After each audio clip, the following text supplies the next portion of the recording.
65 miles an hour, a fully loaded trailer, and a wheel that felt completely normal 20 minutes ago.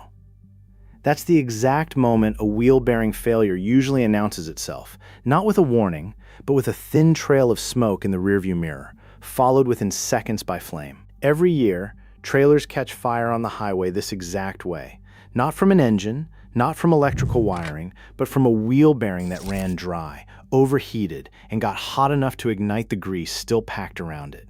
There's a number that decides whether that failure happens on your next trip or not, how many miles have passed since anyone actually checked the bearings on your trailer. Most owners genuinely don't know that number off the top of their head, and even fewer know how fast a bearing can go from running a little warm to on fire once it starts failing. By the end of this video, you'll know both and exactly how to check where your own trailer stands right now. If this saved you money or gave you something useful, the best way to say thanks is subscribing to the Independence Files. It costs you nothing, and it's the only thing that keeps this channel worth continuing. A trailer's wheel bearings carry the entire weight of the trailer and whatever it's hauling, spinning at highway speed for hours at a time, with nothing but a thin layer of grease standing between smooth rotation and metal grinding directly against metal. Unlike a tow vehicle's engine, which gets an owner's attention every time something feels off, a trailer's wheel bearings are almost completely invisible during normal driving. There's no gauge, no warning light, and often no sound at all until the failure is already well underway. Replacing a full wheel hub assembly after a bearing failure typically runs anywhere from $200 to several $100s per wheel, once you account for the hub, bearings, seals, and labor if a shop handles it. That's before factoring in a possible tire blowout caused by the same failure, a damaged axle from driving on a seized wheel, or in the worst documented cases, an actual fire that spreads from the wheel well into the trailer's undercarriage and beyond. And unlike most roadside breakdowns, this one tends to happen at the worst possible moment, mid-trip, often far from home, with a loaded trailer and no easy way to simply pull over and wait it out. A seized bearing doesn't politely wait for a convenient rest stop. It fails exactly when the wheel has been spinning long enough to build up the heat that causes it, which usually means well into a highway stretch rather than in a driveway. Here's what almost no trailer owner thinks about until it's too late. Grease inside a wheel bearing isn't a one-time, permanent fill. It slowly breaks down from heat and mechanical stress over time, and on many trailers, water can work its way past aging seals, especially on boat trailers repeatedly backed into water, washing grease out entirely without any visible sign from outside the hub. So here's the real question worth asking. If a trailer can be towed for thousands of miles looking and sounding completely normal right up until the moment a bearing seizes, how would anyone actually know their bearings are running low on protection before it becomes an emergency at highway speed? That question matters more than it might seem, because the window between starting to fail and actively failing is often shorter than people assume. Once a bearing loses enough grease protection to start generating real friction heat, that heat compounds quickly. Hotter metal expands, tightening the fit between moving parts, which generates even more friction and even more heat in a feedback loop that can go from noticeably warm to catastrophic within a matter of minutes once it truly starts, not hours. Think of a wheel bearing like the oil in an engine, just far less visible and far less talked about. Nobody would dream of driving a car for years without ever checking the oil, because everyone's been trained to know engines need that attention. Wheel bearings need the exact same kind of periodic attention, using grease instead of oil. The difference is that almost nobody's been trained to think about it, because a trailer's wheels don't come with a dashboard light reminding anyone. Mechanically, a wheel bearing is a set of hardened steel balls or rollers riding inside a grease-packed race, allowing the wheel to spin freely under load with minimal friction. As long as that grease stays in place and stays cool, friction stays low, and the bearing can run for tens of thousands of miles. The moment grease runs low, breaks down, or gets contaminated by water, metal-on-metal contact begins, and friction generates heat rapidly. Heat that has nowhere to go except into the surrounding hub, the grease itself, and eventually the wheel. This isn't a new or obscure failure mode. Trucking and railroad industries have tracked bearing overheating as a serious fire and derailment risk since well before consumer trailers existed at all. Railroads specifically developed trackside heat-sensing equipment generations ago, specifically to detect exactly this kind of failure on freight cars before it caused a derailment or fire. The same physical process, friction, heat, ignition of surrounding lubricant, has been a documented industrial hazard for over a century, just at a scale most people never think to connect to their own trailer in the driveway. Those early trackside detectors worked on a principle almost embarrassingly simple for how much damage they prevented. Heat-sensitive elements positioned along the rail line that would trigger an alert the instant a passing railcar's wheel bearing ran hotter than its neighbors. Railroads invested heavily in that infrastructure, specifically because a single overheated bearing, left undetected, had already caused derailment serious enough to justify the cost of watching every wheel on every train, all day, every day. What's changed for consumer trailers isn't the underlying physics. It's that nobody built an equivalent early warning system into the affordable end of the towing market. Railroads could justify expensive trackside sensors because the cost of a single derailment was enormous. A single trailer owner never faced that same economic pressure to solve the problem the same way, so the warning system industrial operators eventually built simply never made it down to individual trailer owners. Trailer and bearing manufacturers publish maintenance intervals specifically because they understand this failure mode. Most recommend repacking wheel bearings with fresh grease at set mileage or time intervals, particularly for trailers that spend time in water or sit unused for long stretches between trips. That's not a vague suggestion. It's a specific, documented interval based on how predictably grease breaks down under normal towing conditions.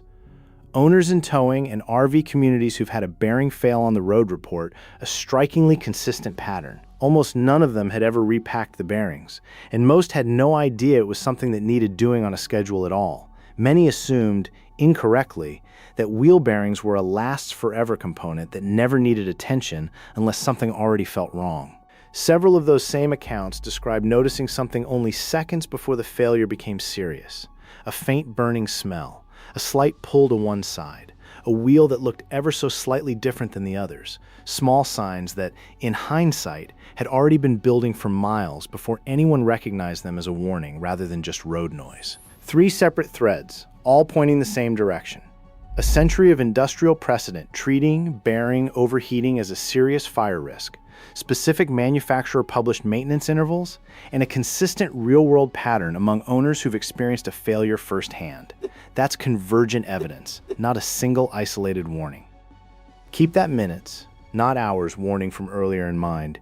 It's exactly why catching this early, rather than waiting for a symptom, is the only version of this fix that actually works. It's worth being precise about what varies here, though. Exactly how many miles or months a specific bearing lasts before needing attention depends heavily on trailer weight, driving conditions, water exposure, and the quality of the original grease job. There's no single universal number that applies identically to every trailer on the road. What is consistent is the underlying mechanism and the complete lack of any warning sign until the failure is already advanced. So if this is such a well-documented, serious risk, why isn't checking trailer wheel bearings treated with the same seriousness as checking engine oil? It comes down to visibility and habit. Engine maintenance gets reinforced constantly. Dashboard warning lights, oil change reminder stickers, decades of cultural messaging about checking your oil. Trailer wheel bearings have none of that infrastructure. There's no light, no sticker, and for most casual trailer owners, no cultural habit telling them this is something that needs periodic attention at all. There's a simpler gap sitting underneath that. 2. Trailer manufacturers sell the trailer once, and by the time a bearing fails years later, that sale is long closed. Tow vehicle manufacturers have no stake in a trailer's maintenance at all. Trailers are often bought used, sold privately, and rarely come with any ongoing relationship to a dealer who might remind an owner to check anything. As for what this actually involves, a basic infrared temperature gun, capable of measuring wheel hub temperature from a few feet away without any contact, typically costs around $8 for a simple model.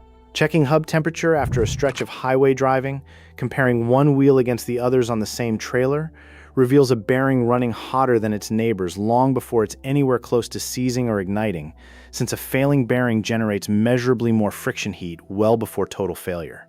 The underlying logic mirrors the same railroad heat detection principle directly, just scaled down to something that fits in a glove box. A bearing under normal load and properly greased runs at a predictable, moderate temperature, while a bearing running low on grease or already breaking down internally runs measurably hotter due to increased friction. often enough hotter to be obvious with a simple comparison between wheels, well before the temperature climbs anywhere near the point where surrounding grease could ignite. Now, back to the number I mentioned at the start.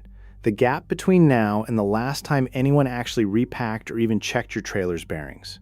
Most manufacturers recommend repacking wheel bearings somewhere in the range of every 12 months or every few thousand miles, whichever comes first, with shorter intervals for trailers regularly submerged in water. If that number is unknown, or clearly longer than the manufacturer's recommended interval, that's the exact gap this entire video has been describing. There are honest limitations worth being upfront about here. A temperature check like this catches a bearing already generating excess heat, but it doesn't predict a bearing that's about to fail today but hasn't started overheating yet. This is an early warning tool, not a guarantee, and it works best as one part of a regular maintenance routine rather than a replacement for scheduled bearing repacking altogether. Comparing wheel temperatures also only works meaningfully soon after driving, while bearings are still under load-generated heat. Checking a trailer that's been sitting for hours won't reveal a developing problem, since everything will have cooled back down to ambient temperature regardless of bearing condition.